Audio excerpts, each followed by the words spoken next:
Bismillahirrahmanirrahim. Assalamualaikum warahmatullahi wabarakatuh. Alhamdulillahi rabbil alamin. Wassalatu wassalamu ala ashrafil anbiya'i wal mursalin, Nabi wa ala alihi wa ashabihi wa man tabi'ahum bi ihsanin ila yaumiddin. Amma ba'd. Jamaah rahimani wa rahimakumullah, kita memuji dan bersyukur kehadirat Allah Subhanahu wa taala atas limpahan rahmat dan karunia-Nya, atas nikmat kesehatan dan nikmat waktu luang, yang mana dengan kedua nikmat tersebut Allah Subhanahu wa taala mudahkan bagi kita untuk melangkah kaki-kaki kita ke masjid Allah Subhanahu wa taala guna untuk menuntut ilmu agama. Nabi sallallahu alaihi wasallam sebutkan di dalam hadisnya, wa majtama'a qaumun fi baitin min buyutillah, tidaklah sebuah kaum mereka berkumpul di salah satu dari rumah-rumah Allah Subhanahu wa taala, illa nazalat alaihim sakinah, kecuali turun kepada mereka ketenangan, wa ghasyiyatuhumur rahmah, dan rahmat Allah Subhanahu wa taala meliputi mereka, wa haffathumul malaikah, para malaikat mereka meletakkan sayap-sayapnya, wa dzakarahumullahu fi man indah, Allah Subhanahu wa taala menyebut nama-nama orang yang hadir di majlis ilmu. Kemudian salawat dan salam kita selalu memohon kepada Allah Subhanahu wa taala agar tercurahkan kepada nabi kita yang mulia Nabi Muhammad sallallahu alaihi wasallam, kepada keluarga beliau, para sahabat dan orang-orang yang mengikuti mereka di dalam kebaikan. Nah, jamaah rahimani wa rahmakumullah, pada pertemuan yang lalu kita telah mengambil 3 poin terkait faidah di dalam mengetahui ayat-ayat Madaniyah dan ayat-ayat Makkiyah. Nah, yang pertama di antara faedah mengetahui atau mengenal adalah nampak ketinggian balaghah Al-Quran Al-Karim, yang mana Al-Quran mengajak berbicara sebuah kaum sesuai dengan keadaan mereka. Nah, dalam satu kesempatan Al-Quran Al-Karim mengajak sebuah kaum dengan ketegasan, di kesempatan yang lain dengan lemah lembut dan dengan kemudahan. Baik, yang kedua, nampak hikmah di dalam pensyariatan. Nah, di dalam pensyariatan yang mana Al-Quran Al-Karim dia memulai setahap demi setahap, sedikit demi sedikit, dimulai dengan yang paling penting sesuai dengan keadaan orang-orang yang diajak bicara dan persiapan mereka di dalam menerima kebenaran, dalam menerima kebenaran dan kesiapan mereka di dalam menerima kebenaran. Nah, kemudian yang ketiga di antara faedah kita mengetahui ayat-ayat Madaniyah dan ayat-ayat Makkiyah adalah di dalamnya ada pendidikan kepada para dai yang menyeru kepada Allah Subhanahu wa taala dan bimbingan kepada mereka untuk mereka mengikuti atau menempuh jalan Al-Quran Al-Karim di dalam uslub, metode atau sebuah tema. Min haitsul mukhatibin, dari sisi orang diajak bicara, yang mana dimulai dengan yang perkara yang paling penting dari yang penting. Baik, satu keadaan atau satu kesempatan menggunakan ketegasan, dan di kesempatan yang lainnya atau pada tempat yang lainnya baik menggunakan kelemah lembutan. Baik, dikedepankan lemah lembut. Nah, ini tiga faedah di dalam kita mengetahui atau mengenal ayat-ayat Makkiyah dan ayat-ayat Madaniyah, dan juga telah kita jelaskan satu persatu pada pertemuan yang lalu. Baik, pada malam hari ini insyaallah kita akan lanjutkan poin yang keempat. Nah, kita baca qala asy-syekh al-allamah Muhammad bin Shalih ibn Utsaimin rahimahullah taala tamyizun nasikh min al-mansukh fima law waradat ayatani مكية ومدنية يتحقق فيهما شروط النسخ فإن المدينة ناسخة للمكية لتأخر المدينة عنها. Naam, kata Syekh rahimahullah, di antara faedah mengetahui ayat-ayat Madaniyah dan ayat-ayat Makkiyah yang keempat adalah untuk membedakan an-nasikh. Apa makna an-nasikh? Yang menghapus. Untuk membedakan yang menghapus dari yang dihapus. Baik, terhadap apa-apa yang datang. Dua ayat yang datang dari Makkiyah dan ayat Madaniyah, yatahaqqaqa fihima syurutun naskhi, yang mana terpenuhi pada keduanya, yaitu di dalam ayat Makkiyah dan ayat Madaniyah ada pada keduanya syarat, terpenuhi syarat an-nasakh, terpenuhi syarat menghapus salah satu dari ayat tersebut. Fa innal madinata nasikhatun lil makkiyah, maka sesungguhnya ayat Madaniyah menghapus atau menghilangkan ayat Makkiyah di ta'akhuril madinati anha, karena ayat Madaniyah dia datangnya belakangan di fase Madinah. Nah, ini faedah yang keempat, kita mengetahui ayat-ayat Madani dan ayat-ayat Makkiyah. Nah, perlu diketahui bahwasanya pembahasan ayat-ayat Makkiyah dan ayat-ayat Madaniyah telah lewat. Nah, kita sudah mengetahui definisi Makkiyah adalah apa yang diturunkan kepada Nabi sallallahu alaihi wasallam sebelum Nabi berhijrah. Sebelum Nabi berhijrah. Kemudian Madaniyah, makna Madaniyah adalah apa yang diturunkan kepada Nabi sallallahu alaihi wasallam setelah beliau berhijrah ke kota Madinah. Nah, jadi apabila kita mendapatkan ada dua ayat yang saling kontradiksi, saling bertentangan.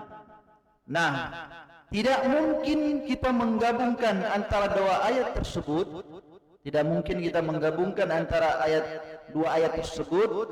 Maka kita mengamalkan, menempuh untuk menasakh, yaitu menghapus satu ayat yang datang lebih dulu, yaitu di fase Mekah.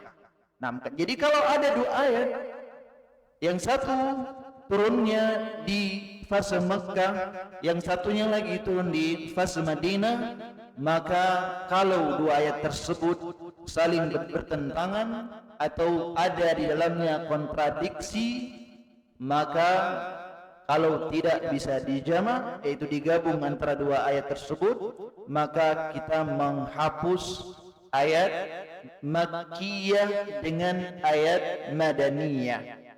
Sebagaimana beliau sebutkan, dikarenakan ayat-ayat Makkiyah itu turunnya belakangan. Baik, datangnya belakangan. Baik, oleh karena itu kita katakan bahwasanya ayat-ayat Madaniyah adalah ayat-ayat yang menghapus ayat-ayat Makkiyah. Nah, yang menghapus ayat-ayat Makkiyah. Baik. Dan pembahasan an-nasakh yaitu menghapus satu ayat atau menghapus hukum yang sebelumnya yang diturunkan oleh Allah Subhanahu wa taala dalam Al-Qur'an Al-Karim, ini telah tetap di dalam syariat Islam. Telah datang di dalam syariat Islam. Baik, dan juga telah disebutkan, telah tetap masalah nasakh yaitu menghapus pada sebelumnya. Baik. Allah Subhanahu wa taala ketika menyebutkan Nabi Yaqub di dalam surah Al-Imran, kullu ta'ami kana hillan li bani Israil illa ma harrama Israilu ala nafsi. Nah, di antara ayat yang menunjukkan an-nasakh yaitu menghapus sebuah ayat itu telah tetap sebelumnya, yaitu Allah Subhanahu wa taala menceritakan Nabi Yaqub. Apa kata Allah Subhanahu wa taala? Allah mengatakan setiap makanan-makanan dulu itu halal bagi Bani Israel. Apa makna Bani Israel? Yaitu Nabi Yaqub. Baik, di antara nama Nabi Yaqub adalah Israel. Oleh karena itu keliru, kurang tepat ketika kita mencemooh atau mencaci maki Israel. Baik, secara tidak langsung kita mencaci Nabi Yaqub alaihi salam, karena kan salah satu nama Nabi Yaqub Israel. Nah, kata Allah setiap makanan dulu itu halal bagi Nabi Yaqub kecuali apa yang telah diharamkan oleh Nabi Yaqub untuk dirinya sendiri. Nah, ini menunjukkan apa? Ada di dalamnya an-nasakh, yaitu apa? Menghapus yang sebelumnya, yang mana sebelumnya halal, semua makanan itu halal.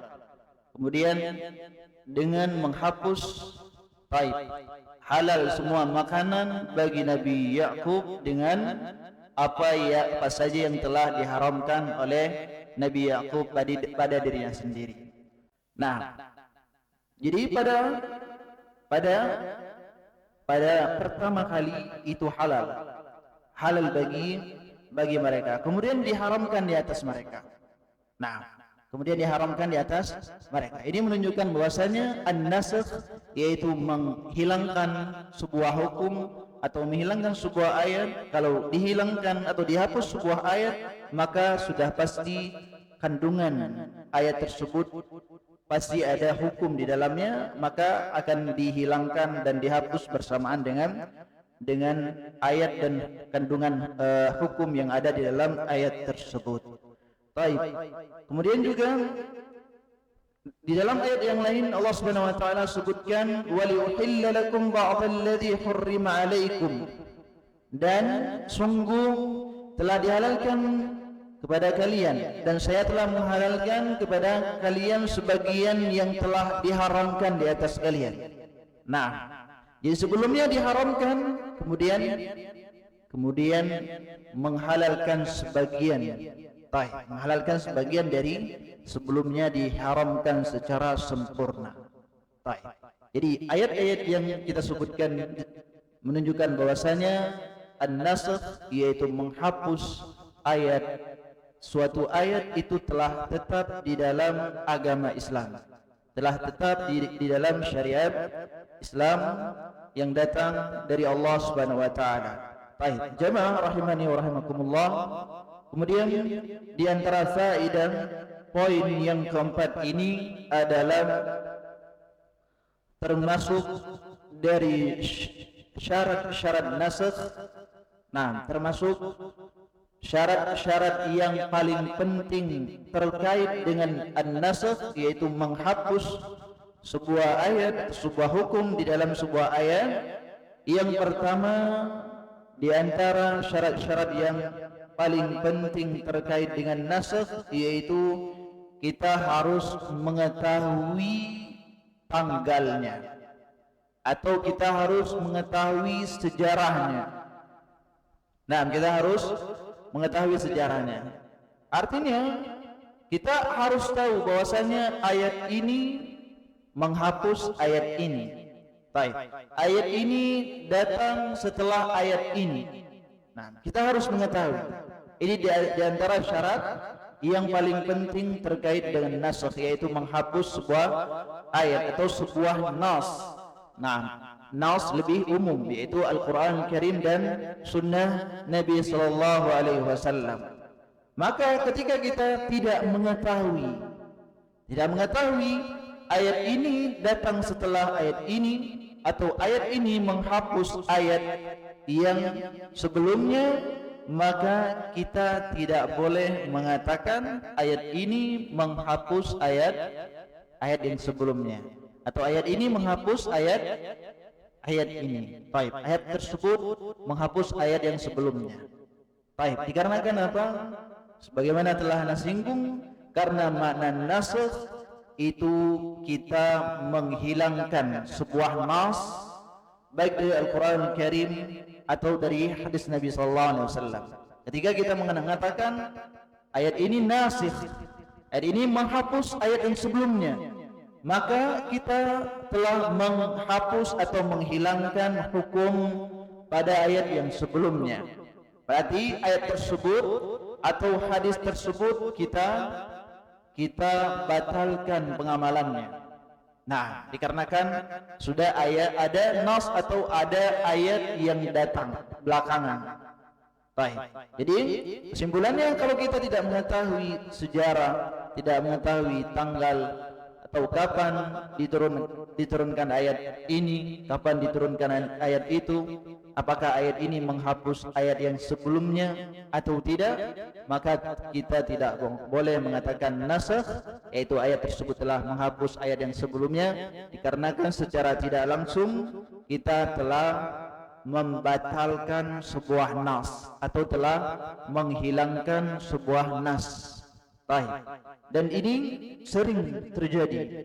Nah, sering terjadi ketika seseorang dia tidak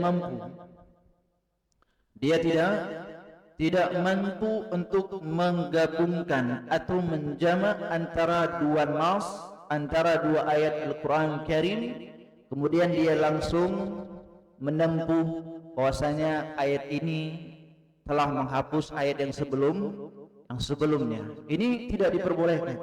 Kenapa? Karena kalau dia tidak tahu pasti, tidak mengetahui sejarah turunnya ayat tersebut, atau tidak mengetahui tanggal turun ayat tersebut, nah, maka ini tidak diperbolehkan. Nah, tidak boleh seseorang langsung mengatakan ayat ini telah dihapus dengan ayat itu. Ayat ini telah dihapus. Dikarenakan ketika dia mengatakan ayat ini mansukh, telah dihapus, maka dia telah membatalkan ayat tersebut dan menghilangkan hukumnya. Nah, ini menunjukkan bahwasanya kebanyakan dari kadang sebagian dai atau sebagian penuntut ilmu, ketika dia tidak bisa menggabungkan antara dua nas, tidak mampu menggabungkan antara satu ayat dengan ayat yang lainnya, atau tidak bisa menggabungkan antara satu hadis dengan hadis yang lainnya, dia langsung mengatakan ini adalah nasikh, telah menghapus yang hadis itu. Baik, ayat ini telah menghapus ayat yang itu. Ini tidak diperbolehkan, dikarenakan secara tidak langsung dia telah menghapus hukum atau kandungan hukum di dalam sebuah nas yang ada di dalam Al-Quran Karim maupun di dalam Sunnah Nabi Sallallahu Alaihi Wasallam. Baik, di sini ada faedah. Nah, ada faedah bisa antum catat. Baik, faedah disebutkan oleh Al-Imam Ibnu Qayyim rahimahullahu taala bahwasanya nasakh, apa makna nasakh? Menghapus. Baik, bahwasanya an-nasakh itu tidak lebih dari 10 tempat. Kata Imam Al-Qayyim di dalam kitabnya I'lam Al-Muwaqqi'in Ar-Rabbil Alamin, kata beliau an-nasakh itu tidak lebih dari 10 tempat di dalam Al-Quran Karim. Nah, oleh karena itu perlu kita tanbih ketika sebagian manusia tidak mampu menggabungkan antara satu nas dengan nas yang lainnya, maka tidak boleh dia mengatakan hada mansukhun, nas ini telah menghapus hukum dari nas yang sebelumnya. Tidak diperbolehkan, dikarenakan seseorang harus teliti mencari bukti, mencari dalil bahwasanya ayat tersebut benar telah menghapus ayat yang sebelumnya. Hadis ini betul telah menghapus hadis yang sebelumnya ketika terjadinya kontradiksi atau pertentangan di dalamnya. Nah, ini faedah yang keempat di dalam kita mengetahui ayat-ayat Madaniyah dan ayat-ayat Makkiyah. Nah, kemudian kita lanjut.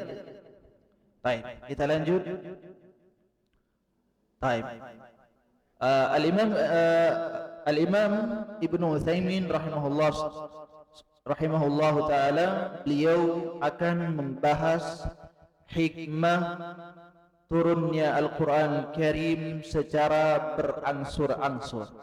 Ini telah beliau singgung di awal kitab. Beliau telah menyinggung secara umum bahwasanya Al-Quran Karim itu diturunkan secara berangsur-angsur, dan ayatnya beliau sebutkan. Wa nazzalna, apa ayatnya? Inna nahnu nazzalna al-Qur'ana tanzila. Di dalam surah apa? Di dalam surah Al-Insan. Nah, dan ayat-ayat yang lainnya menunjukkan bahwasanya Al-Quran Karim turun secara berangsur-angsur.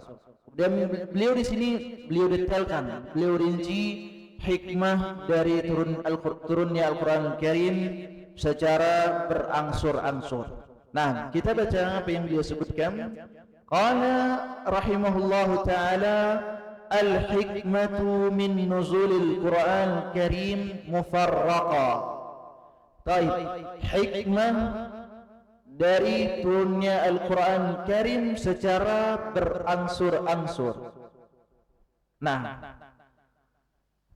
min taqsimil Quran ila makkiyin wa madaniyin yatabayyanu annahu nazala ala nabi sallallahu alaihi wasallam mufarraqa. ولنزوله على هذا الوجه حكم كثيرة منها. ولنزوله على هذا الوجه حكم كثيرة منها. Nah, kita sudah mengetahui di antara pembagian Al-Quran Karim terbagi menjadi Makki dan Madani, yaitu terbagi menjadi ayat Makkiyah dan ayat Madaniyah.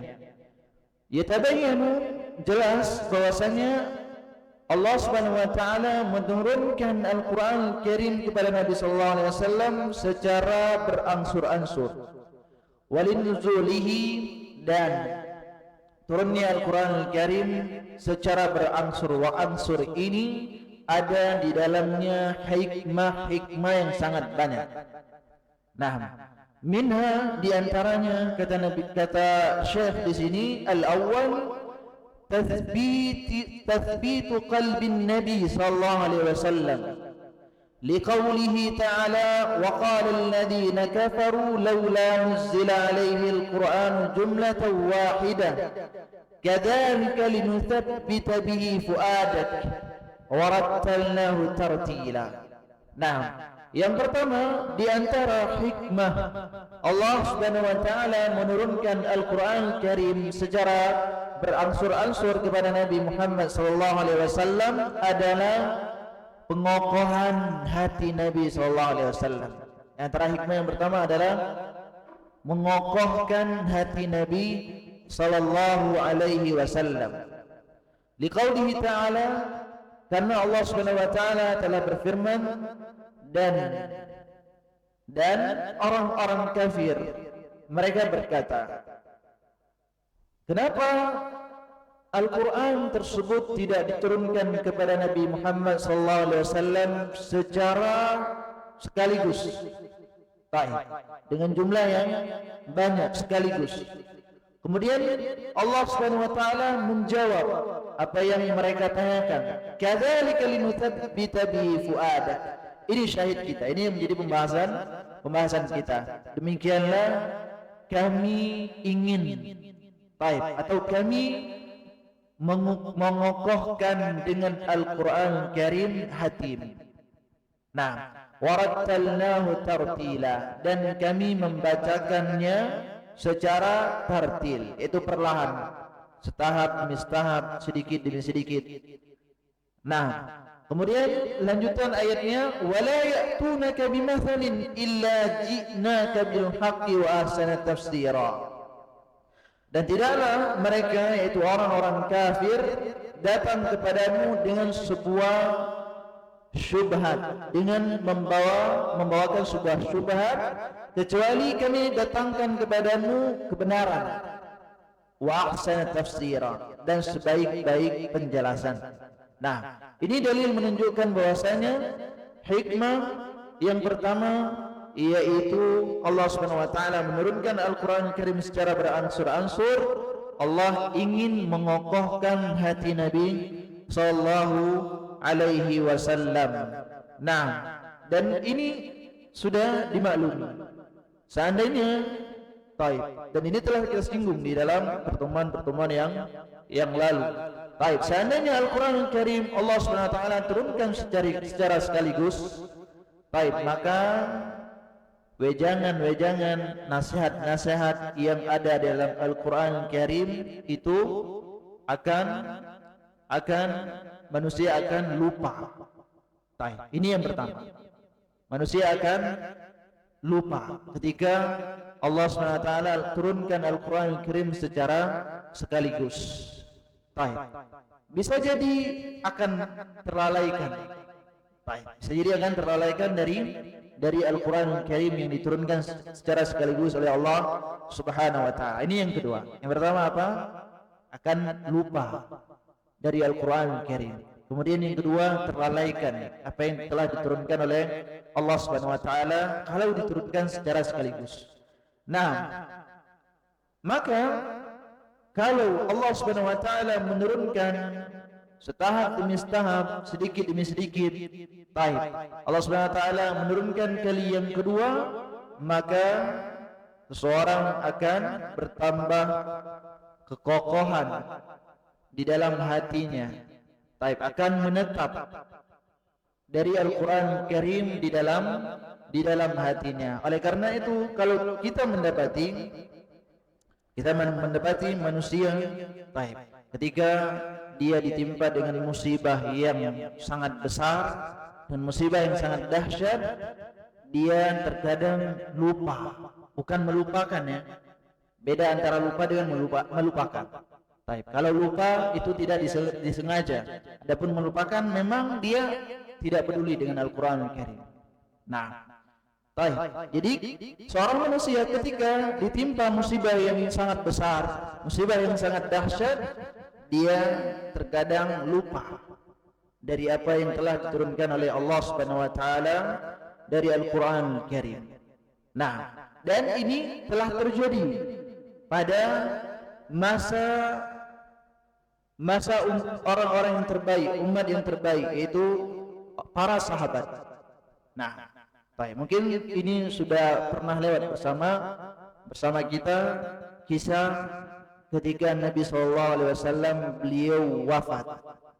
Nah, ketika Nabi SAW diwafatkan oleh Allah Subhanahu wa taala, dan ini musibah yang sangat besar bagi kaum muslimin. Nah, sangat dahsyat. Taib. Dikarenakan para sahabat mereka tidak menyangka kalau Nabi sallallahu alaihi wasallam akan wafat, akan meninggal. Baik. Maka ketika Nabi sallallahu alaihi wasallam wafat, kemudian Umar dengan tegas mengatakan, apa kata Umar? Siapa saja yang mengatakan Nabi sallallahu alaihi wasallam telah meninggal atau telah wafat, maka saya akan memenggal lehernya. Nah, karena lupa apa yang telah diturunkan oleh Allah Subhanahu wa taala dari ayat Al-Qur'an Karim. Nah, kemudian Abu Bakar radhiyallahu anhu, beliau berdiri dengan tegap dan beliau berkhutbah di hadapan manusia pada waktu itu. Nah, kemudian beliau katakan, apa kata Abu Bakar? Kata Abu Bakar radhiyallahu anhu, "Man kana ya'budu Muhammad fa inna Muhammad qad mat." Barang siapa yang beribadah beribadah kepada Muhammad, maka sungguh Nabi Muhammad telah meninggal, telah wafat. Wa man kana ya'budullaha fa innallaha hayyun la yamut.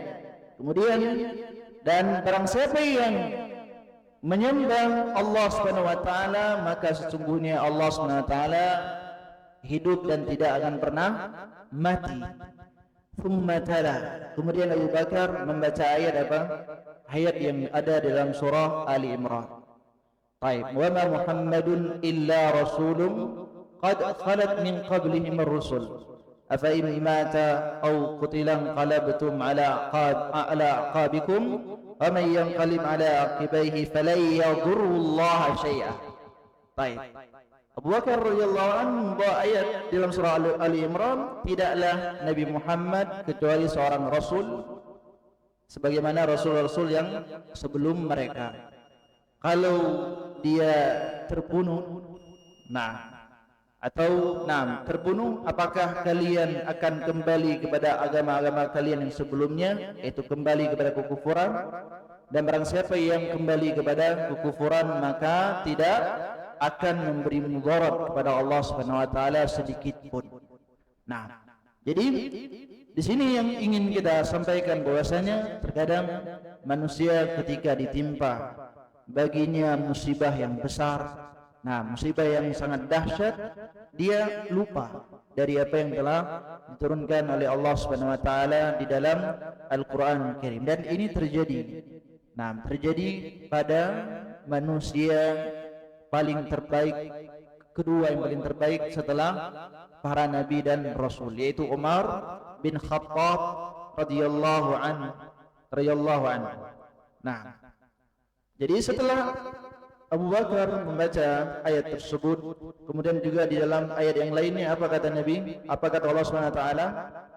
Innaka mayyitu wa innahum mayyitun. Sesungguhnya kamu Muhammad mayyit, yaitu akan menjadi mayyit, akan meninggal. Wa innahum mayyitun, dan sesungguhnya mereka yaitu para manusia juga akan mati. Nah, baik. Kemudian Asy-Syaikh di sini membawa ayat yang selanjutnya, wala ya'tunaka bimathalin illa ji'naka bil haqqi wa ahsana tafsira. Dan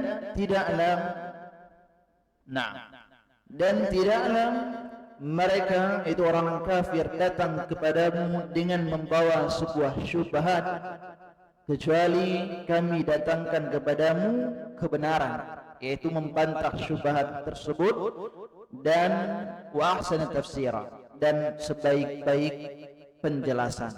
Nah, baik, di dalam ayat ini menunjukkan bahwasanya ini termasuk bantuan Allah Subhanahu wa taala kepada nabinya.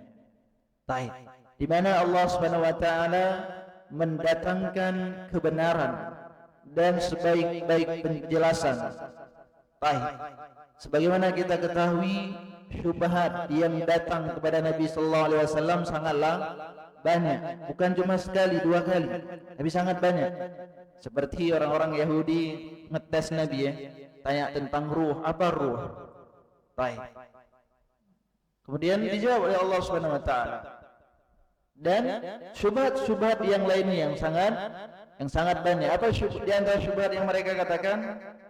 Baik, di antara syubhat orang-orang kufar Quraisy, mereka membuat kesepakatan dengan Nabi sallallahu alaihi wasallam.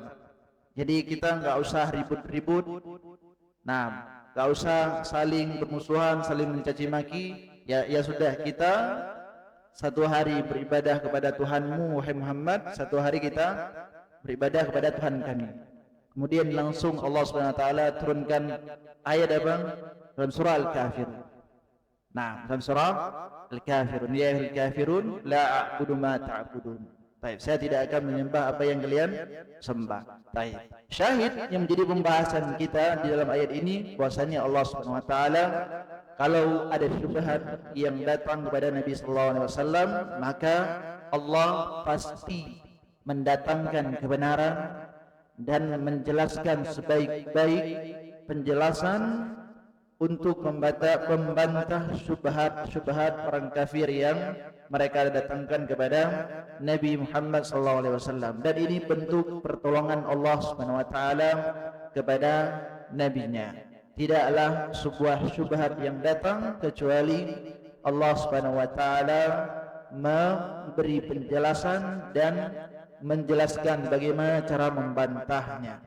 Baik. Dan ini termasuk dari faedah yang sangat agung, faedah yang sangat besar yang menunjukkan bahwasanya Allah Subhanahu wa taala menolong nabinya.